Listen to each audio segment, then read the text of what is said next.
This video and its content are the intellectual property of the Punjab Education Foundation. It is intended only for educational and professional training use. Any unauthorized copying, editing, or redistribution of this material is strictly prohibited. Bismillahirrahmanirrahim.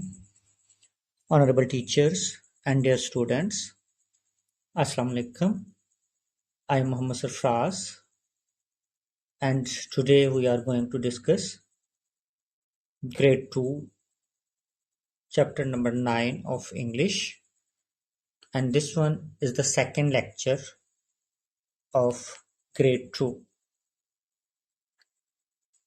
In the previous lesson we read the beautiful story What a Good Deed, and learned how Bayazid Bastami showed love and care for his mother. Today we will do the exercise work where we will learn about pronouns, punctuation, cardinal and ordinal numbers, and we will also practice some creative writing and syllable counting. So sit back and listen carefully. Let's begin. जैसा कि आप जानते हैं कि previous lesson में हमने हमारे lesson what a good deed की ट्रांसलेशन को पढ़ा था, उसके वर्ड्स मीनिंग्स को देखा था, रीडिंग कंप्रिहेंशन पढ़ी थी, उसमें उसके कुछ क्वेश्चंस थे उनको देखा था, और उसके साथ ही हमारे जो कि असेसमेंट के क्वेश्चंस थे उनको भी रीड आउट करा था। ये लेक्चर उसी लेसन का सेकंड लेक्चर है। इस लेक्चर में हम उस लेसन की एक्सरसाइज को कवर करेंगे जिसमें कि हमारे पास प्रोनाउंस हैं, पंक्चुएशन है, कार्डिनल एंड ऑर्डिनल नंबर्स हैं, और इसके अलावा क्रिएटिव राइटिंग और सिलेबल काउंटिंग्स को भी हम देखेंगे। So let's start. हम स्टार्ट करते हैं, and our first topic from the exercise is pronouns. First of all we will discuss that what are pronouns. As per definition, a pronoun is a word that is used in place of a noun. Pronoun एक ऐसा word होता है जिसको हम noun की जगह पर इस्तेमाल करते हैं। Instead of repeating a noun again and again, we use pronouns to make sentences clearer and less repetitive.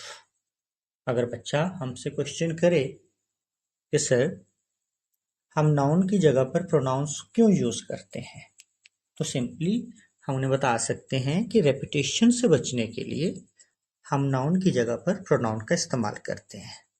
Because pronoun is a word that is used in place of a noun. किसी भी noun की जगह पे repetition, उस noun की repetition से बचने के लिए हम प्रोनाउन का इस्तेमाल करते हैं। For example, Ali is a good boy.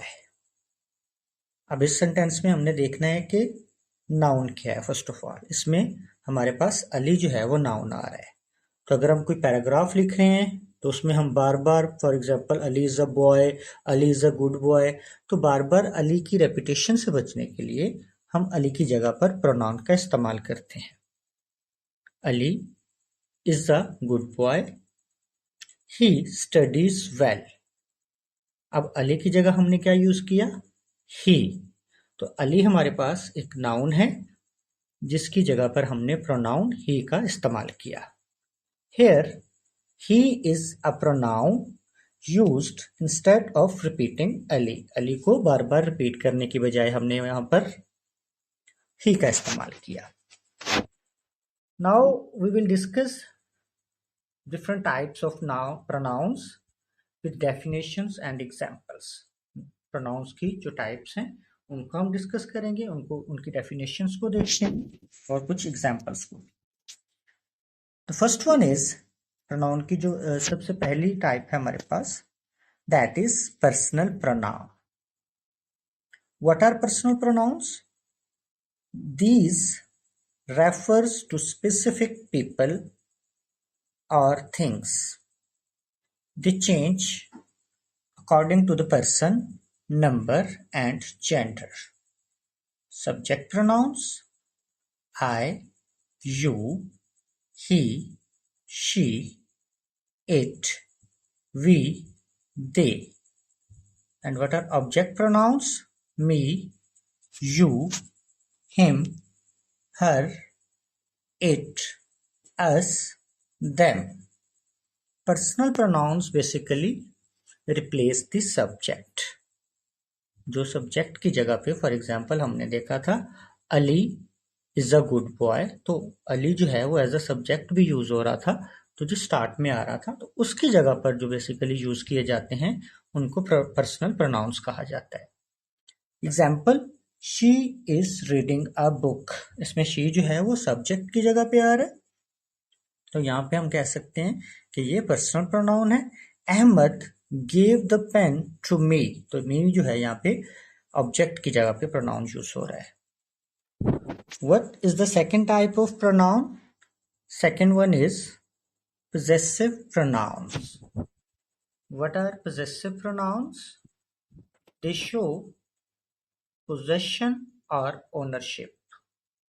Possessive pronouns show ownership और possession, किसी भी चीज की मिल्कियत को शो करने के लिए possessive pronouns का इस्तेमाल किया जाता है, जैसा कि mine, yours, his, hers, its, ours, and theirs. Now we have some examples like this bag is mine. So mine is possessive pronoun in this sentence. The second sentence is that house is theirs. तो इसमें theirs जो है ये possessive pronoun है, तो mine bag की possession को बता रहा है और theirs हाउस की पोजेशन के बारे में या ओनरशिप के बारे में बता रहा है। तो these both are possessive pronouns. Third example, third type of pronoun is reflexive pronouns. They refer back to the subject of the sentence. जिस सेंटेंस के सब्जेक्ट की तरफ रेफर करते हैं, for example myself, yourself, himself, herself, itself, ourselves, yourselves, themselves. Now we have some examples of reflexive pronouns. I heard myself. इसमें इसकी एक निशानी आप समझ लें कि इनके साथ सेल्फ या सेल्फ्स जो है वो यूज हो रहा होता है। I heard myself enjoyed themselves. Fourth type of pronoun is demonstrative pronouns. Basically, these are used to point out specific things or people. They are used to point to specific things or people. ये इसको हम उर्दू में इसमें ज़मीर इशारा भी कहते हैं, demonstrative pronouns. ये बेसिकली चार होते हैं, this, that, these, those. This और that सिंगुलर के लिए यूज होते हैं, जबकि these and those प्लूरल्स के लिए यूज होते हैं। अब this जो है वो सिंगुलर एक ऐसी चीज के साथ यूज करेंगे जो हमारे करीब हो, जिसकी तरफ पॉइंट आउट करके हम कह सकें, for example this is a chair, करीब हो, और सिंगुलर हो तो उसको पॉइंट आउट करने के लिए हम जो डिमॉन्स्ट्रेटिव प्रोनाउन यूज करते हैं दैट इज दिस, उसके लिए हम दिस यूज करेंगे। अगर कोई ऐसी चीज जो सिंगुलर है लेकिन दूर है हमसे, तो उसको पॉइंट आउट करने के लिए हम दैट का इस्तेमाल करते हैं, दैट इज अ चेयर, अगर दूर रखी हुई है तो। सिमिलरली जब इनके प्लूरल्स आते हैं, एक से ज्यादा चेयर्स हैं, करीब रखी हुई हैं, तो हम कह सकते हैं दीज आर चेयर्स। लेकिन वही चेयर्स एक से ज्यादा हैं और दूर हैं हमसे, तो हम उनको कह सकते हैं those are chairs. So basically, demonstrative pronouns are used to point out something, किसी भी चीज को पॉइंट आउट करने के लिए इस्तेमाल होती है. For example, this is my car, those are my books. Fifth type is interrogative pronouns. Basically, interrogative pronouns are used to ask questions. इनको हम questions करने के लिए use करते हैं. For example, who, whom, whose, which, what. Now we have examples like who is at the door? दरवाजे पर कौन है? Who is interrogative pronoun in this sentence? What is your name? तुम्हारा नाम क्या है? So what is interrogative pronoun in this sentence? In simple words, we can say interrogative pronouns are used to ask questions. कोई भी question करने के लिए हम interrogative pronouns का इस्तेमाल करते हैं. The sixth one is relative pronoun. They connect a clause or phrase to a noun or pronoun. For example, who, whom, whose, which, that. Relative pronouns किसी भी क्लास या फ्रेज को किसी नाउन या प्रोनाउन के साथ कनेक्ट करते हैं. For example, the boy who is relative pronoun, won the prize is my brother. I saw the car that was stolen. इसमें that जो है relative pronoun है. Seventh type of pronoun is indefinite pronouns. Basically, indefinite pronouns are used to refer non-specific people or things. For example, someone, anyone, everyone, nobody, something, anything, nothing. Now we have some examples like everyone was happy. Everyone is indefinite pronoun in this sentence. Nothing is impossible. Nothing is indefinite pronoun in this sentence. Now, as we have completed the types of pronouns, we have some questions related to the pronouns, and these are MCQs. हमने जो भी pronouns को पढ़ा है उनके बारे में कुछ questions हैं और उनके जो answers हैं वो MCQs टाइप में दिए गए हैं. तो उनमें से हमने point out करना है that which one is the correct option. Now, first of all, we have a question. Which of the following is a personal pronoun? We have 4 options. इनमें से हमने select करना है कि personal pronoun कौन सा है. Option A is myself. Option B is yours. Option C is he. And option D is that. So option C, he, is personal pronoun. Option C is the correct option. Question number 2 is choose the possessive pronoun in the following sentence.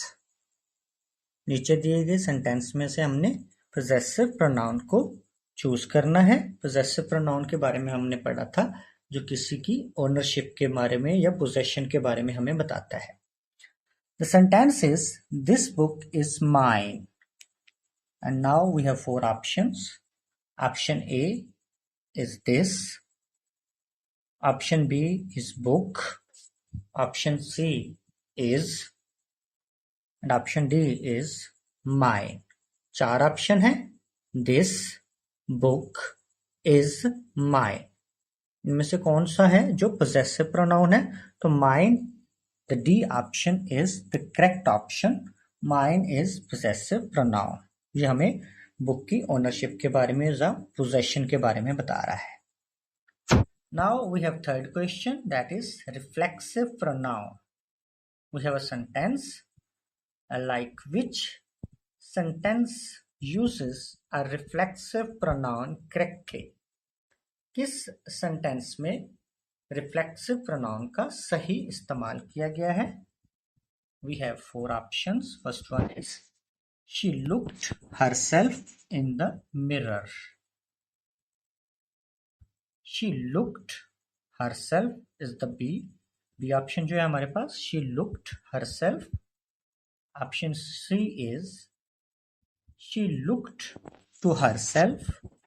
The option D is she looked by herself in mirror. Option A she looked herself in the mirror is the correct option. इसमें जो है वो reflexive pronoun का सही इस्तेमाल किया गया है.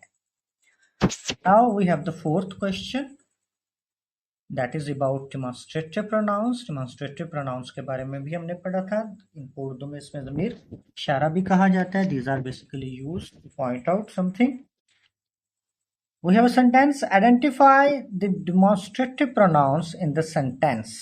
नीचे दिए गए सेंटेंस में से हमने आइडेंटिफाई करना है that which one is the demonstrative pronoun.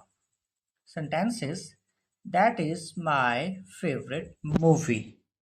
That is my favorite movie. We have 4 options. Option A is my. Option B is favorite. Option C is that. And option D is. इन चारों में से my favorite, that is कौन सा जो है वो demonstrative pronoun है? That. Option C is the correct option. That is a demonstrative pronoun. हमने पढ़े थे कि ये 4 थे this, that, these and those. तो that जो है इस sentence में demonstrative pronoun है. Our 5th question is about interrogative pronoun. Which of the following is an interrogative pronoun? We have 4 options. First one is which. Second one is them. Option C is yours. And option D is someone. फिर repeat कर देता हूँ. Which of the following is an interrogative pronoun? नीचे जो 4 option दिए गए हैं उनमें से interrogative pronoun कौन सा है? Which, them, yours, someone. So option A is the correct option. Which of the following is an interrogative pronoun? तो इनमें से जो which है option A, that is the correct answer, which is an interrogative pronoun. Question number 6 is about relative pronoun. Choose the relative pronoun in the sentence below. The boy who won the race is my brother. Option A is the. Option B, boy. Option C, who. Option D is. So option C is the right answer. Who is a relative pronoun. Then we have the last, which is about indefinite pronoun. Which sentence contains an indefinite pronoun? हमारे पास नीचे 4 sentences दिए गए हैं. उनमें से हमने देखना है कि किस sentence में indefinite pronoun जो है वो use हुआ है. Option A, I met someone at the station. Option B, he himself solved the problem. Option C, they both were present. And option D, I gave it to him. So option A, I met someone at the station. इस sentence में indefinite pronoun का इस्तेमाल हुआ है and someone is an indefinite pronoun. इसमें जो someone है वो एक indefinite pronoun है. Now we will discuss our second topic, that is punctuation. So first of all, we will define that what is punctuation.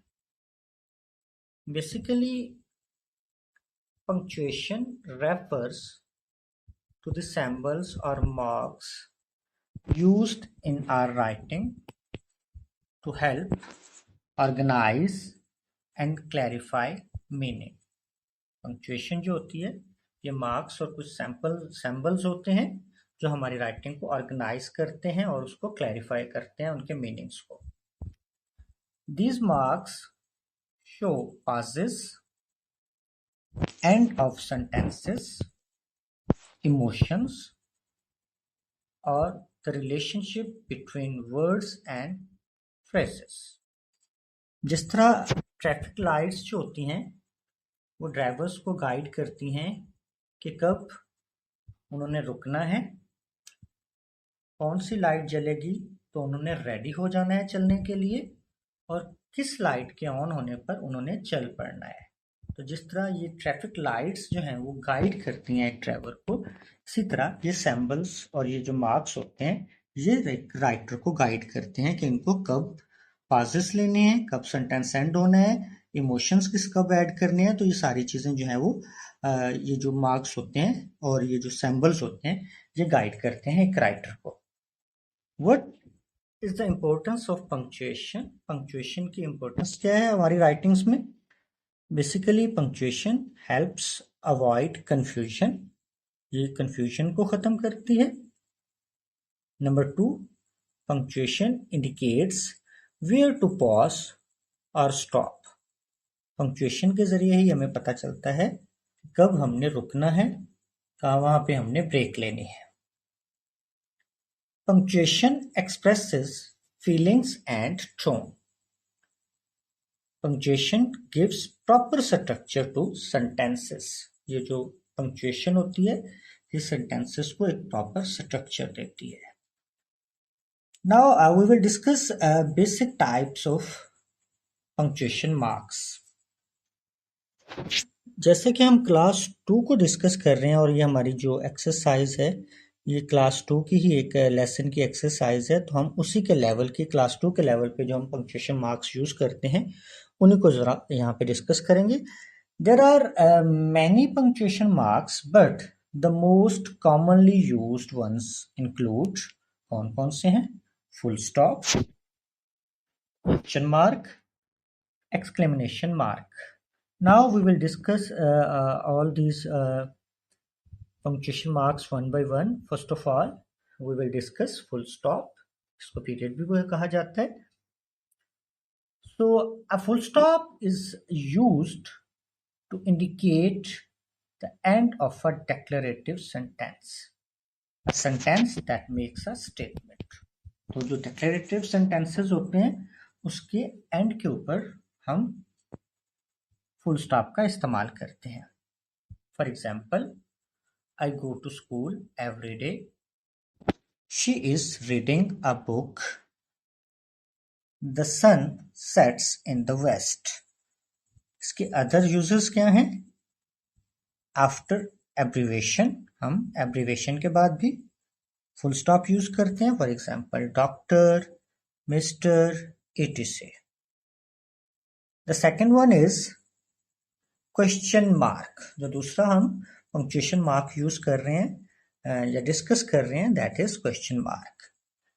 A question mark is used at the end of a direct question. Direct question के end के ऊपर हम question mark use करते हैं. It shows that the sentence is asking something. हमें बताता है कि सेंटेंस में कुछ पूछा जा रहा है. क्वेश्चंस के लिए क्वेश्चन मार्क जिस तरह नाम से भी शो हो रहा है, तो कोई भी क्वेश्चन करने के लिए हम क्वेश्चन मार्क का इस्तेमाल करते हैं. For example, what is your name? इसमें नाम पूछा गया तो इनके ऊपर question mark. Where are you going? Did you finish your homework? तो इन तमाम में क्वेश्चंस किए गए हैं और इनके एंड के ऊपर हमने क्वेश्चन मार्क यूज किया है. Here is a common end to avoid when we are using question mark.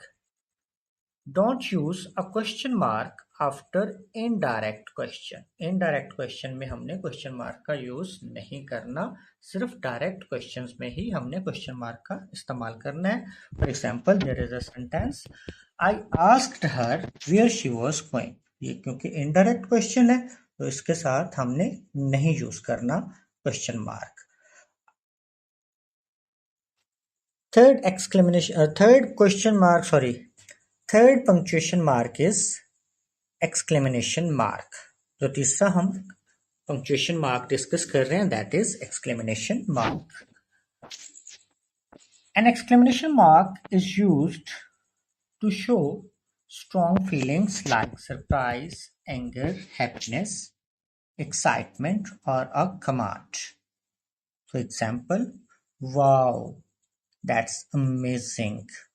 तो इसमें जो है वो एक्साइटमेंट शो की गई है, तो इसके लिए हम इसके साथ एक्सक्लेमेशन मार्क यूज कर रहे हैं। हेल्प, आई एम स्टक, तो इसमें भी एक्सक्लेमेशन मार्क का इस्तेमाल किया गया है। Now we have a quick review comparison. Quick comparison का एक रिव्यू है यहाँ पे। पंक्चुएशन मार्क्स कहाँ पे यूज होते हैं, इनका पर्पस क्या है और इनकी एक एग्जांपल। फुल स्टॉप कहाँ पे यूज होता है अभी हम डिस्कस करके आए। एंड द स्टेटमेंट, किसी भी स्टेटमेंट के एंड के ऊपर शी इज अ टीचर, इसके एंड के ऊपर हम फुल स्टॉप यूज कर रहे हैं। क्वेश्चन मार्क हम यूज करेंगे। Question mark ends are direct question, किसी भी डायरेक्ट क्वेश्चन के एंड के ऊपर। For example, where do you live, आप कहाँ रहते हैं, तो इसके एंड के ऊपर हम क्वेश्चन मार्क लगाएंगे क्योंकि इसमें क्वेश्चन किया गया। So where to use exclamation mark, expresses strong emotions और command, watch out it's hot. तो ये इन पंक्चुएशन मार्क के इस्तेमाल थे कि कहाँ पे हमने इनको यूज करना है। Now we have next topic, that is cardinal and ordinal numbers. The first one is cardinal numbers. What are cardinal numbers? Cardinal numbers are counting numbers. They tell us how many of something there are. For example, 1 apple, 3 pencils, 5 stars, 10 books. जो हमारी counting के numbers होते हैं, जिस तरह examples भी दी गई हैं, 1 Apple, 1 Apple, 3 pencils, 5 stars, 10 books. तो इसमें जो 1, 3, 5, 10 these आर काउंटिंग नंबर्स, तो इनको हम कार्डिनल नंबर्स कहते हैं। So what are ordinal numbers? Basically ordinal numbers shows the position or order of things. ये जो ऑर्डिनल नंबर्स होते हैं ये चीजों को ऑर्डर या पोजीशन के बारे में बताते हैं। They tell us which one, कि कौन सा। For example, first prize, second boy, third car, fourth student. तो इसमें जो फर्स्ट, सेकंड, थर्ड और फिफ्थ जो हैं these are ordinal numbers. Now we have a quick comparison between cardinal numbers and ordinal numbers. Cardinal numbers 1, 2, 3, 4. What are ordinal numbers? Order के हिसाब से first, second, third and fourth. Now we have assessment questions for cardinal numbers. There is a picture on your screen. इस picture के दो हिस्से हैं। एक तरफ हमारे पास फ्रूट, लीव्स, कुछ बर्ड्स हैं, कुछ दूसरी चीजें हैं, जबकि साथ में नंबर्स लिखे हुए हैं। First of all we have apple. तो कितने एप्पल हैं? Apple is 1। इसमें से हमने 1 को चूज करना है क्योंकि एप्पल एक ही है, तो हमने 1 पे टिक कर देना है। फिर देयर आर 3 लीव्स, 3 पत्ते नजर आ रहे होंगे आपको। तो यहाँ पे ऑप्शंस आ रहे हैं साइड पे 3 या 7, तो हम इनको काउंट करेंगे 1, 2, 3। दीज आर 3 लीव्स, तो हमने 3 पे टिक कर देना है। Then we have 2 rabbits. तो रैबिट्स के सामने we have 2 option, 1 and the second one is 2। तो जब हम इनको काउंट करते हैं 1, 2, तो 2 पे टिक कर देंगे। Then we have 5 ducks, 1, 2, 3, 4, 5। तो इसके सामने 2 ऑप्शन आ रहे हैं, 4 या 5। तो जब हम इनको काउंट कर रहे हैं दीज आर 5, तो हम 5 पे टिक कर देंगे। Then we have 4 cats, 1, 2, 3, 4। There are 4 cats. तो इसके सामने 2 ऑप्शंस आ रहे हैं, first one is 4 and the second one is 6। Count करके भी हम चूज कर सकते हैं। दीज आर 4 कैट्स, तो हम 4 पे टिक कर देंगे। Now we have a questions for ordinal numbers. यहाँ पे भी आपको एक पिक्चर नजर आ रही होगी, उसमें कुछ बैलून्स हैं, तो नीचे कुछ स्टेटमेंट्स हैं, उसके मुताबिक हमने इनको ऑर्डर देना है। Look at the balloons and answer the questions using ordinal numbers. Ordinal numbers का यूज करते हुए हमने क्वेश्चंस का आंसर करना है। पहले क्वेश्चंस का जवाब दे दिया गया है, विच वन इज सेकंड, तो उन्होंने बताया है ऑरेंज इज सेकंड, ये एग्जांपल के तौर पे दिया गया है। Question number 2 is which one is third, तो थर्ड कौन सा है, येलो इज थर्ड, ठीक है, इसमें जो येलो आ रहा है वो तीसरे नंबर पे है। विच वन इज फोर्थ, तो अगर हम काउंट करें और देखें ऑर्डर के हिसाब से इनको देखें तो green is the fourth one. Next है विच वन इज सिक्स्थ, तो इनके ऑर्डर को अगर हम देखते हैं first second third fourth fifth and sixth, sixth is blue, blue जो है वो सिक्स्थ है हमारे पास। विच वन इज एट्थ, तो एट्थ कौन सा है, first second third fourth fifth six seventh eighth and the last one जो है वो उसको आप कह सकते हैं पिंक इज द एट्थ।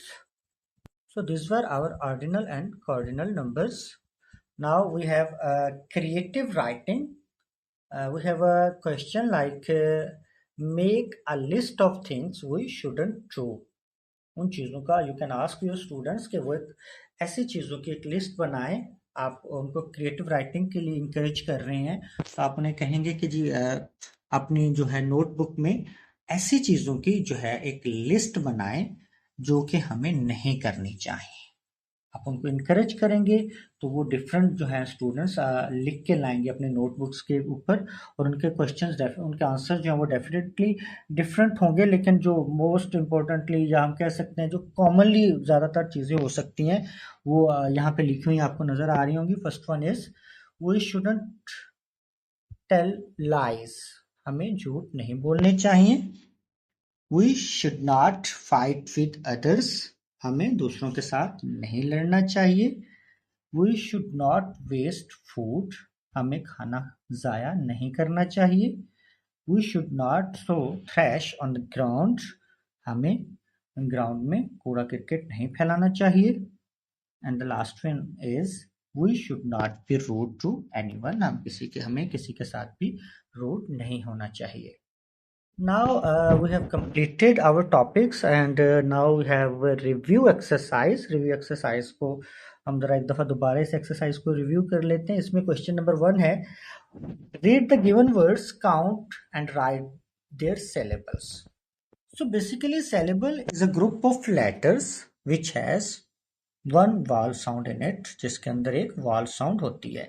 तो यहाँ पे वाल जो है ना वाल साउंड जिनमें एक होते हैं, यहाँ पे कुछ हमारे पास वर्ड्स दिए गए हैं, उनमें से हमने काउंट करने हैं कि कितने सिलेबल्स हैं। फर्स्ट वन इज टीचर, तो टीचर को जब उन्होंने सिलेबल्स के हिसाब से लिखा है तो टीच और उसके बाद उन्होंने ईआर, तो इसमें अगर हम देखें तो देयर आर 2 सिलेबल्स, टीचर में 2 सिलेबल्स हैं।